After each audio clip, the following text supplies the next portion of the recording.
नमस्कार साथियों, स्वागत है आपका हमारे YouTube चैनल सदाबहार ज्ञान सागर में। दोस्तों, 50% लोग अपने लक्ष्य का निर्धारण तो कर लेते हैं पर उसे पूरा नहीं कर पाते। और शायद उन 50% में से आप भी हो सकते हैं और मैं भी। हम अपने लक्ष्य का चुनाव तो कर लेते हैं कि मुझे क्या प्राप्त करना है, पर उन 50% लोगों में से केवल 5% लोग ही ऐसे हैं जो अपने लक्ष्य को प्राप्त कर पाते हैं। ऐसा शायद इसलिए होता है कि जैसे ही हम अपने लक्ष्य प्राप्ति की ओर कदम बढ़ाते हैं, तभी ही कोई ना कोई समस्या उत्पन्न हो जाती है और हम हार मान जाते हैं। मैं भी शायद कई बार अपने लक्ष्य का निर्धारण किया होगा, जैसे कि पढ़ाई के समय इतना पढ़ना है और नहीं कर पाए, या काम के समय, या फिर उसी तरह और भी कई लोग हैं जो अपने लक्ष्य को बीच में ही अधूरा छोड़ जाते हैं। दोस्तों, शायद आपको इसका समाधान हमारी आज की इस कहानी में मिल जाए, जिसे पढ़कर शायद आप उन 5% लोगों में शामिल हो सके। तो आइए कहानी शुरू करते हैं। कहानी का नाम है लक्ष्य का निर्धारण। एक बार की बात है, एक निसंतान राजा था। समय के साथ वह बूढ़ा हो चुका था और उसे अपने राज्य के लिए एक बहुत ही योग्य उत्तराधिकारी की चिंता सताने लगी थी। योग्य उत्तराधिकारी की खोज के लिए राजा ने पूरे राज्य में ढिंढोरा पिटवाया कि अमुक दिन शाम को जो मुझसे मिलने आएगा उसे मैं अपने राज्य का एक हिस्सा दे दूंगा।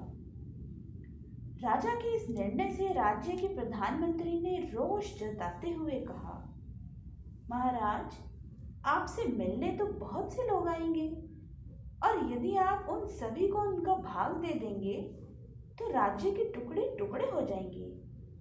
क्या ऐसा करना अव्यावहारिक नहीं है? राजा ने प्रधानमंत्री को आश्वस्त करते हुए कहा, प्रधानमंत्री जी, आप चिंता न करें, देखते रहें कि क्या होता है।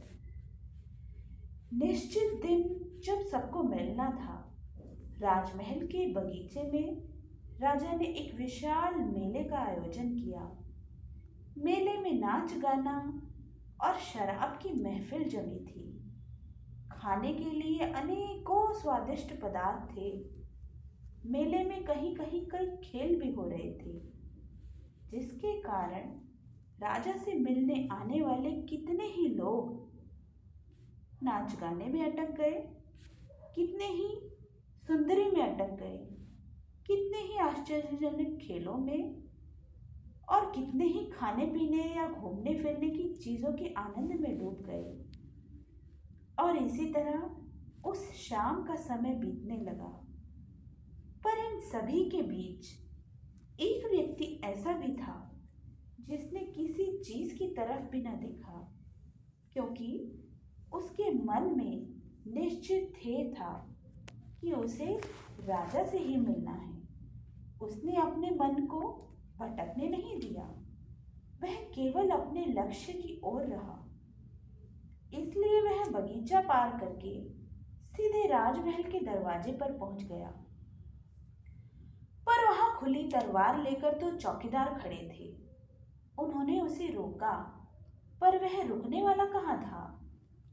उनके रोकने को अनदेखा करके और चौकीदारों को धक्का मारकर वह दौड़कर राजमहल में चला गया, क्योंकि वह निश्चित समय पर राजा से मिलना चाहता था।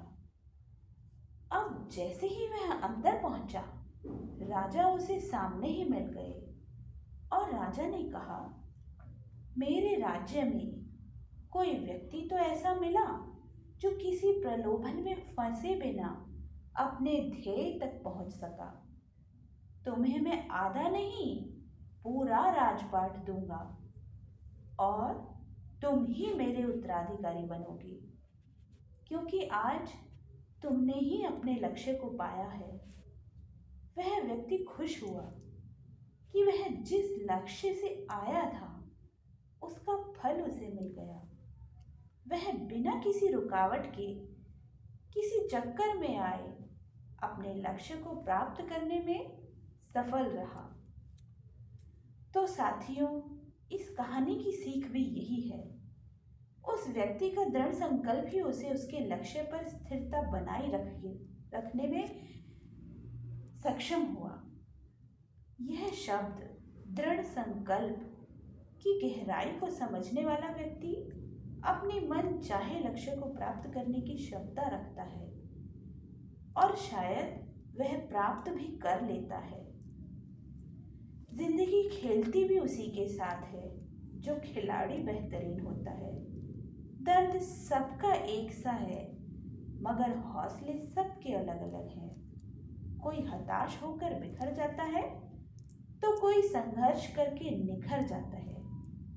बस हमें तो यही करना है, अपने लक्ष्य को छोटे छोटे लक्ष्य में बांटो, जिससे कि उसे प्राप्त करने में आसानी हो। और मैं भी यही करती हूँ। तो दोस्तों, कैसी लगी आपको यह कहानी?